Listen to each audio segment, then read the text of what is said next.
25 मई, और 25 मई से जितने भी करंट अफेयर के क्वेश्चंस बनते हैं सारे इस वीडियो में हम डिस्कस करेंगे। तो चलिए शुरू करते हैं।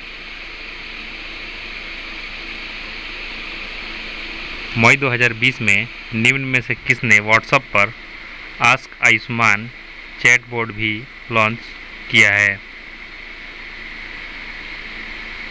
दोस्तों, यह केंद्रीय स्वास्थ्य मंत्री डॉक्टर हर्षवर्धन ने व्हाट्सएप पर आस्क आयुष्मान चैटबॉट लॉन्च किया है। इसका सही आंसर होगा डॉक्टर हर्षवर्धन। और यह आयुष्मान भारत स्वास्थ्य बीमा योजना के तहत लॉन्च किया गया है। नेक्स्ट क्वेश्चन पे चलते हैं। मई 2020 में IRDAI ने यूनियन बैंक ऑफ इंडिया के प्रस्ताव को मंजूरी दी है, जिससे वह इंडिया फर्स्ट लाइफ इंश्योरेंस में कितने प्रतिशत की हिस्सेदारी बनाए रखेगा? दोस्तों, insurance regulatory and development authority of India IRDAI ने यूनियन बैंक ऑफ इंडिया के फर्स्ट लाइफ इंश्योरेंस में अपनी 30% हिस्सेदारी बनाए रखने का प्रस्ताव को मंजूरी दी है। तो इसका सही आंसर होगा ऑप्शन 4, 30%। IRDAI का मुख्यालय हैदराबाद है। नेक्स्ट क्वेश्चन पे चलते हैं। मई 2020 में नुवोको विस्टा कॉर्प लिमिटेड द्वारा निम्नलिखित में से किसके अधिग्रहण को मंजूरी दी गई है? दोस्तों, नुवोको विस्टा कॉर्प लिमिटेड जो निरमा समूह का हिस्सा है, इसके द्वारा इमामी सीमेंट लिमिटेड को अधिग्रहण की मंजूरी दी गई है। इसका सही आंसर होगा option 2, Emami cement limited. Next question पे चलते हैं। निम्नलिखित में से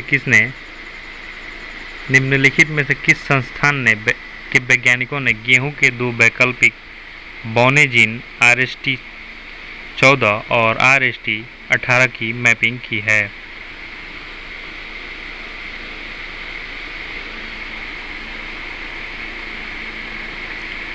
पुणे स्थित अग्रहार रिसर्च इंस्टीट्यूट के वैज्ञानिकों ने गेहूं के 2 वैकल्पिक जीन RST14 और RST18 की मैपिंग की है। तो इसका सही आंसर होगा ऑप्शन 3, अधोहर अनुसंधान संस्थान। नेक्स्ट क्वेश्चन पे चलते हैं। निम्नलिखित में से किस IIT के शोधकर्ताओं ने एक सौर पैराबोलिक ट्रो कलेक्टर प्रणाली विकसित की है? IIT मद्रास के शोधकर्ताओं ने सौर पैराबोलिक ट्रो कलेक्टर प्रणाली विकसित की है। इसका सही आंसर होगा ऑप्शन 1, IIT मद्रास।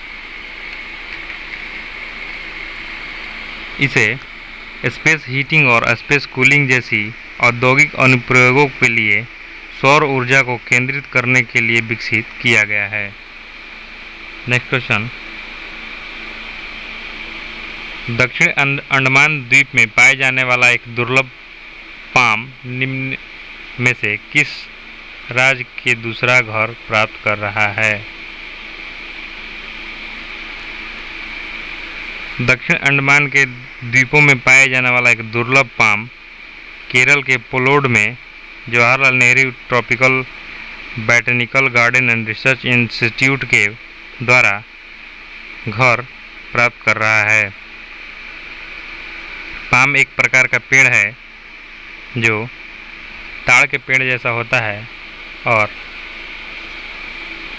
इसका सही आंसर होगा केरल के Jawaharlal Nehru tropical botanical garden research institute में यह दूसरा घर प्राप्त कर रहा है।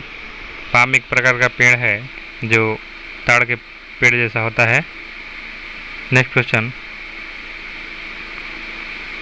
Hop on my adventures on boats train and planes पुस्तक के लेखक कौन हैं? Hop on my adventures on boats train and planes पुस्तक के लेखक कौन हैं? दोस्तों, रस्किन बॉन्ड के 86वें जयंती पर स्पीकिंग टाइगर ने अपनी नई पुस्तक विमोचित की है जो ट्रेन, नाव और विमानों पर अनेक कारनामों के लिए लिखा गया है। इसका सही आंसर होगा Ruskin bond, option 1 Ruskin bond. इस पुस्तक में रस्किन बॉन्ड ने अपनी यादगार यात्रा के रोमांचों का वर्णन किया है। नेक्स्ट क्वेश्चन, किस देश ने अपने उपग्रह को खतरे से बचाने के लिए air self defence force ASDF के हिस्से स्पेस ऑपरेशंस स्क्वाड्रन नामक एक नई अंतरिक्ष रक्षा इकाई शुरू की है?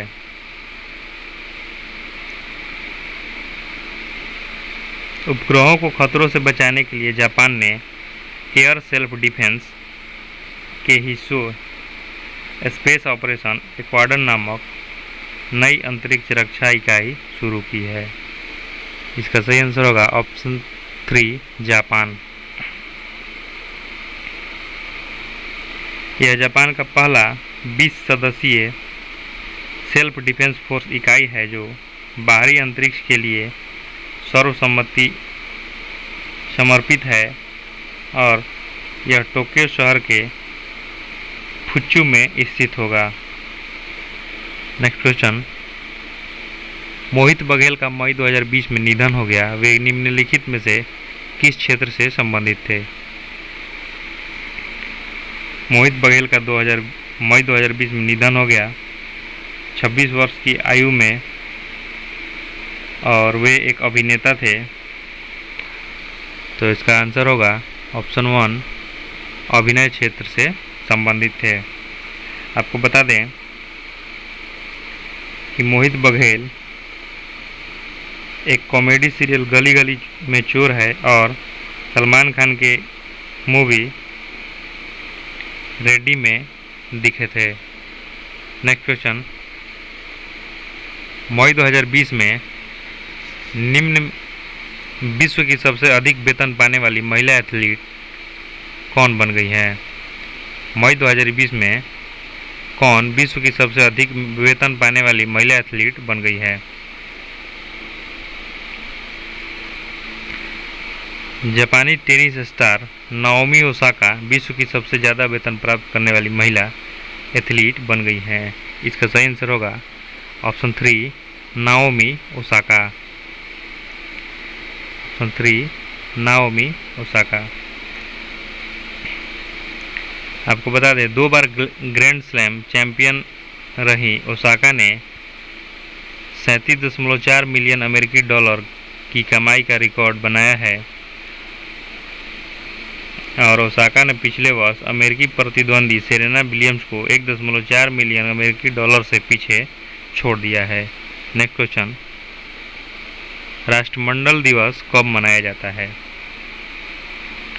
राष्ट्रमंडल दिवस रानी विक्टोरिया के जन्म तिथि पर मनाया जाता है और जिनका जन्म 24 मई 1819 को हुआ था।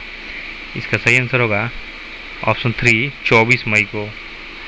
आपको बता दें ये उन सभी देशों में मनाया जाता है जो कभी ब्रिटिश साम्राज्य के अधीन थे और सबसे पहले 1916 में जब पहली बार मनाया गया तो इसे एम्पायर डे का नाम दिया गया था।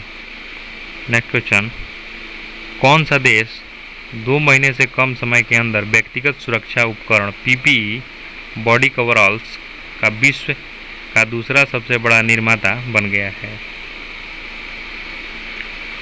भारत 2 महीनों के अंदर व्यक्तिगत सुरक्षा उपकरण PPE बॉडी कवरऑल्स का विश्व का दूसरा सबसे बड़ा निर्माता बन गया है।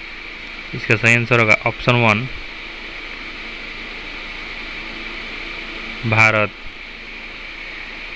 और इससे पहले नंबर पे चीन है और दूसरे पे भारत। नेक्स्ट क्वेश्चन चलते हैं। कोरोना वायरस महामारी के बीच संयुक्त राष्ट्र में भारत के नए अस्थायी प्रतिनिधि के रूप में किसने पदभार ग्रहण किया है? कोरोना वायरस महामारी के बीच संयुक्त राष्ट्र में भारत ने नए अस्थायी प्रतिनिधि राजदूत के रूप में टी.एस. त्रिमूर्ति ने पदभार ग्रहण किया है। इसका सही आंसर होगा टी.एस. त्रिमूर्ति, ऑप्शन 1। त्रिमूर्ति 1985 बैच का IFS अधिकारी हैं जो सैयद अकबरुद्दीन का स्थान लेंगे। इससे पहले उन्होंने दिल्ली में विदेश मंत्रालय के मुख्यालय में आर्थिक मामलों के सचिव के रूप में काम किया है। Next question.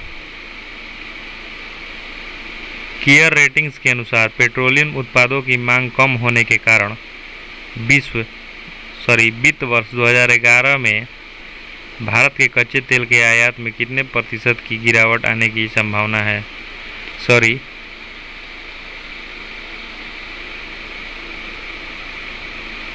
क्वेश्चन एक बार फिर से।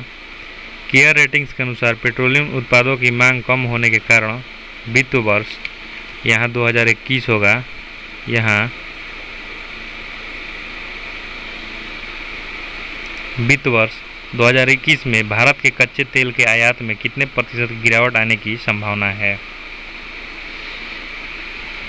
आपको बता दें, पेट्रोलियम उत्पाद की मांग कम होने के कारण केयर रेटिंग्स के अनुसार भारत के कच्चे तेल के आयात में वित्त वर्ष 2021 में 8.9% की गिरावट आने की संभावना है। इसका सही आंसर होगा ऑप्शन 3, 8.9%। नेक्स्ट क्वेश्चन पे चलते हैं। ब्लूमबर्ग के अनुसार लगभग कितने चीनी फर्मों के अमेरिकी बाजार से डीलिस्ट होने की संभावना है? आइए देखते हैं। ब्लूमबर्ग के अनुसार लगभग 800 चीनी फर्मों को अमेरिकी बाजार में डीलिस्ट होने की संभावना है। सही आंसर होगा ऑप्शन 4, 800। अमेरिकी सीनेट ने एक कानून को मंजूरी दी है जो कुछ चीनी कंपनियों को अमेरिकी स्टॉक एक्सचेंजों में सूचीबद्ध होने से रोक सकता है। इस अमेरिकी विधेयक में अमेरिकी लेखांकन कानूनों का पालन न करने वाली कंपनियों को हटाने का प्रावधान किया गया है। Next question. निम्नलिखित में से किसके शोधकर्ताओं की टीम ने फेस मास्क का कप के आकार का डिज़ाइन विकसित किया है जो बोलते समय मुंह के सामने पर्याप्त स्थान बनाने में मदद करता है? आइए देखते हैं। सेंटर फॉर नैनो और सॉफ्ट मैटर साइंसेज बेंगलोर के शोधकर्ताओं की टीम ने एक फेस मास्क का ऐसा आकार विकसित किया है जो कप के आकार का है और बोलते समय मुंह के सामने पर्याप्त जगह बनाए रखता है। इसका आंसर होगा ऑप्शन 4, सेंटर फॉर नैनो और सॉफ्ट मैटर साइंसेज। इसके इस्तेमाल से, इसका डिज़ाइन इस तरह का है कि इसके इस्तेमाल से चश्मे पे फॉगिंग नहीं होगी। Next question. Franklin Templeton trustee services ने फ्रैंकलिन टेम्पल्टन एसेट मैनेजमेंट के साथ मिलकर काम करने के लिए निम्न में से किस बैंक को नियुक्त किया है? फ्रैंकलिन टेम्पल्टन ट्रस्टी सर्विसेज ने Franklin Templeton asset management India के साथ मिलकर काम करने के लिए कोटक महिंद्रा बैंक को नियुक्त किया है। इसका सही आंसर होगा option 2, Kotak Mahindra bank. Next question. वित्त मंत्रालय ने कितने रुपए करोड़ की टर्नओवर वाली B2B लेन देन में शामिल होने वाली कंपनियों को केवल रुपए भीम UPI जैसे इलेक्ट्रॉनिक माध्यम से भुगतान स्वीकार करने की आवश्यकता से छूट दी है? देखते हैं। वित्त मंत्रालय ने 50 करोड़ रुपए से अधिक के कारोबार वाले कंपनियों को छूट दी है। इसका सही आंसर होगा ऑप्शन 2 50। ये केवल B2B लेन देन में शामिल होने वाली कंपनियों को भीम UPI जैसे इलेक्ट्रॉनिक माध्यमों से लेन देन की छूट देता है। यहाँ B2B का मतलब है खुदरा ग्राहक। नेक्स्ट क्वेश्चन पे चलते हैं। टाटा पावर की शाखा Tata power international PT limited ने 1,50,000 मिलियन अमेरिकी डॉलर लगभग 1.13 करोड़ में अंतर्राष्ट्रीय वित्त निगम से एडजारी स्टेपली नीदरलैंड में कितने प्रतिशत की हिस्सेदारी प्राप्त की है? टाटा पावर की शाखा टाटा पावर इंटरनेशनल लिमिटेड ने 1,50,000 मिलियन अमेरिकी डॉलर अंतर्राष्ट्रीय वित्त निगम से नीदरलैंड में 10% हिस्सेदारी का अधिग्रहण किया है। सही आंसर होगा ऑप्शन 4 10%। नेक्स्ट क्वेश्चन पे चलते हैं। खनिज कानून संशोधन विधेयक 2020 निम्नलिखित में से किस अधिनियम में संशोधन चाहता है? लोकसभा ने खनिज कानून विधेयक 2020 पारित किया है और खान और खनिज अधिनियम 1957 में संशोधन और कोयला खान अधिनियम 2015 में संशोधन करना चाहता है। इसका सही आंसर होगा ऑप्शन 2 कोयला खान विशेष प्रावधान अधिनियम 2015। खनिज कानून संशोधन विधेयक 2020 को संसदीय कार्य मंत्री प्रहलाद जोशी ने विमर्श और पारित करने के लिए स्थानांतरित किया था।